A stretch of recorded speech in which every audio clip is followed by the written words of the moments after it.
Hello everyone, welcome to Parametric Planet and welcome to BHoM Remote Workflow. In today's video, I would like to show you how you can identify the changes between two Revit models. For instance, you have created one model and after some time, someone has made some changes in that model.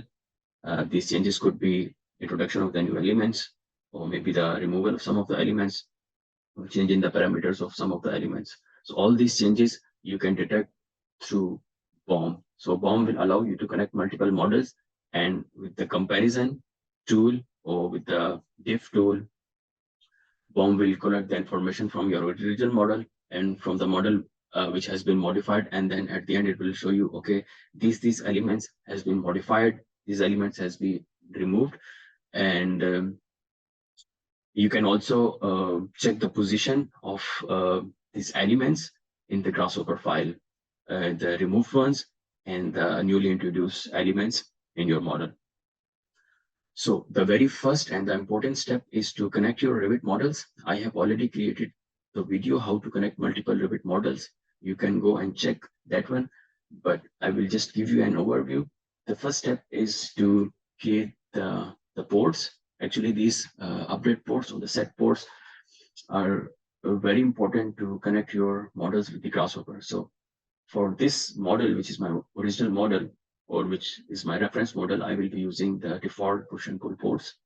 And for my modified model, which is the second model, I will be using these new ports, which I have created for the Revit connection.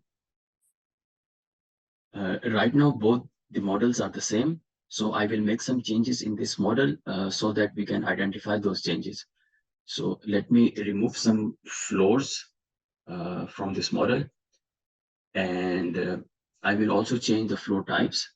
Let me change this one to 75. Let me change this one to 300 generic. And I will change this one to 160 mm.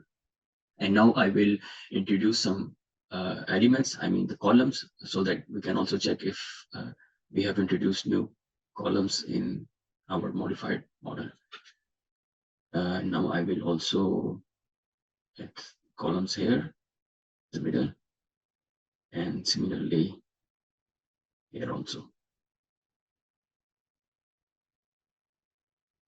So this is my modified model now, and this will be my reference model. This is the Grasshopper script which I have created for this example. As you can see, there is no imported geometry in the Grasshopper file or in the Rhino Viewport because I have not connected my Grasshopper file with the Revit model. So first, I would like to connect my original model. You can check the ports. These are the ports for the original model. So I will change this adapter setting to true. Now my original model has been connected. And now I will pull using the pull component, my floors and also my columns. So I will make this one true and this one also true. And if I show you these objects, you can see the original model in this one, all the floors and all the columns. I will hide this one again to show you the modified one.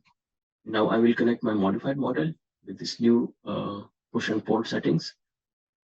This one is connected. And now I will import my floors and similarly my columns. I will just show you this one, and now you can see that all the floors which are in the second models and the columns have been imported. So you can see that there are some columns which have been removed at this location and new columns have been added. So you can see all those changes. But this is the visualization. If you want to exactly check the numbers and the properties, then we have to make another workflow. And that is the workflow which is responsible for detecting the changes. So for this one, if you go to the engine component and go to the compute, this component actually allow you to compute those changes or identify those changes between the Revit models.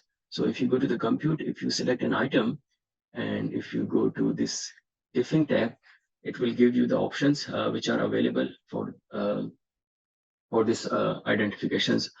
In this one, I have chosen this diff with fragment ID. So it says that it computes the difference for BOM objects based on the ID stored in the elements.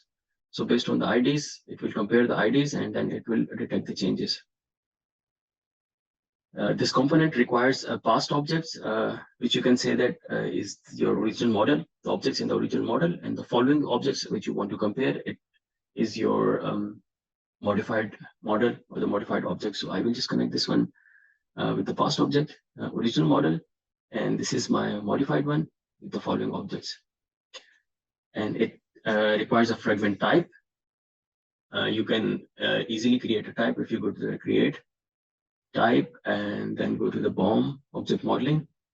And if you go to the adapters, then Revit, and in the parameters, I have chosen this Revit identifiers. You can also choose a Revit parameter. And framing ID, I did not change this one. I'm using the default one, which is persistent ID. And the diffing configuration, I have enabled this property, enable property diffing. And now you can see that all the changes have been detected by this component. You just need to explore this component and it will give you all the available options: edit objects, remove object, modified objects, and the unchanged objects. So if I just connect this one to explode, you can see that it gives me the options of the changes. First, I would like to show you the edit objects. So if we connect this one to list length, it will give me the number. So as you can see that I have added 12 columns. So these are the numbers. And if you want to check the exact location, you just need to explore this option. And when I explore this one, it gives me the location, exact location of these newly added components, which are the columns. And if you want to check what is the name of this or the property of this one, you just need to explore this property option, and then it will give you the name of the profile. If I show you, so these are the name of the columns or the properties, or the family type, which we have used for these columns. And with similarly with the locations start and end, and it will give you the start and end point of these columns. Now we will check the removed objects. So it shows the removed objects, which objects have been removed. And similarly, if you again explore this one, it will give you the location of the objects which have been removed. So I have removed the top slab, this slab, and this slab, and it will also give you the boundary of these elements. And if you want to check the names, you can check the name. So these are the slabs which have been removed from our model. Now we will check the modified objects. So we have modified 2 objects, and those 2 objects are the floors. Again, you can just explore this one and it will give you the location. So these 2 objects we have modified, and then it will give you the location, I mean the external boundary. And if you want to check the name of these objects, what are those objects which have been modified, and you can just check the name. So these are the objects which have been modified. And similarly, you can check the unchanged objects. So the objects which have not been changed. So we have changed 5 objects, and the remaining 45 objects are still the same. And then you can check the modify different objects, 2 objects, and then diff configuration the same way. So that's how you can detect the changes in your model. You can connect multiple models using this port option, and you can detect the changes. And similarly, if you are using the same, you can actually try this one.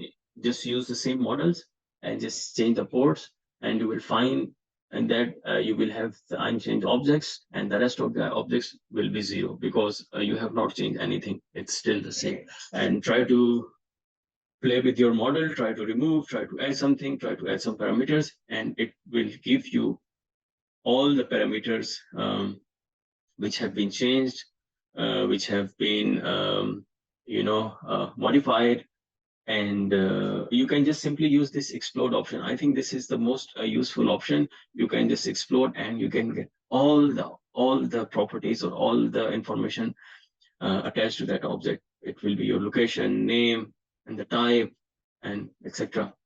So I think this is very useful. I hope you like this video, and if you like it, please hit the like button and subscribe to my channel, and I will see you in the next video with more content. Have a nice day, and bye-bye.